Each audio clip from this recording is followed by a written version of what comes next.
നിലവിൽ Apollo ടയർസിന് CLSA ഇപ്പോൾ ഒരു ബ്രോക്കറേജ് കോൾ നൽകിയിട്ടുണ്ട്. ഏതായാലും ഒരു high conviction out perform rating ആണ് ഇപ്പോൾ അപ്പോളോ ടയർസിന് CLSA നൽകിയിരിക്കുന്നത്. ഏതായാലും ടാർഗറ്റ് പ്രൈസ് നമ്മൾ നോക്കുമ്പോൾ 586 എന്നുള്ളൊരു പ്രൈസിൽ നിന്ന് ഇപ്പോൾ 650 എന്നുള്ളൊരു പ്രൈസിലേക്കാണ് ഉയർത്തിയതായിട്ട് കാണുന്നത്.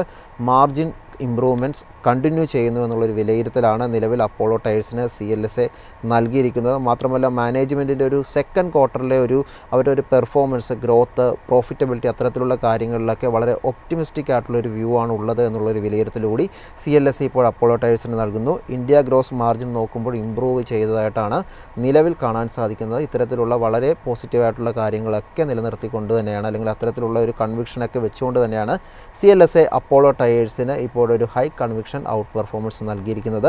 അപ്പോളോ ടയർസിൻ്റെ ഇന്നത്തെ ഒരു ട്രേഡിംഗ് നോക്കുമ്പോൾ എന്നാൽ ഒരു ഇടിവ് രേഖപ്പെടുത്തിയാണ് ഓഹരി ട്രേഡിംഗ് തുടരുന്നതായിട്ട് കാണുന്നത്. എന്നാൽ ലോങ് ടൈം ട്രെൻഡ് നമ്മൾ നോക്കുമ്പോൾ ഓഹരിയിൽ ഏതായാലും ഈ ഒരു ഓഗസ്റ്റിന് ശേഷം പിന്നീട് അങ്ങോട്ടൊരു നേട്ടം രേഖപ്പെടുത്തുന്ന ഒരു വീക്ക്ലി ട്രേഡിംഗ് ഒക്കെ നോക്കുമ്പോൾ വളരെ ഒരു പോസിറ്റീവായിട്ടുള്ള രീതിയിലാണ് ട്രേഡിംഗ് തുടരുന്നതായിട്ട് നമുക്ക് കാണാൻ സാധിക്കുന്നത്. മന്ത്ലി ട്രേഡിംഗ് എടുക്കുമ്പോഴും നമുക്ക് മാർച്ചിന് ശേഷം കൃത്യം പറഞ്ഞാൽ ഓഹരിയിൽ ഒരു മുന്നേറ്റം കാണാൻ സാധിക്കുന്നുണ്ട്. ലോങ് ടൈം ട്രെൻഡ് ബുള്ളിഷായിട്ട് ഏകദേശം 40% നേട്ടം നൽകിയ നിലയിലുമാണ് നിലവിൽ ഇപ്പോൾ ട്രേഡിംഗ് തുടരുന്നതായിട്ട് കാണാൻ സാധിക്കുന്നത്.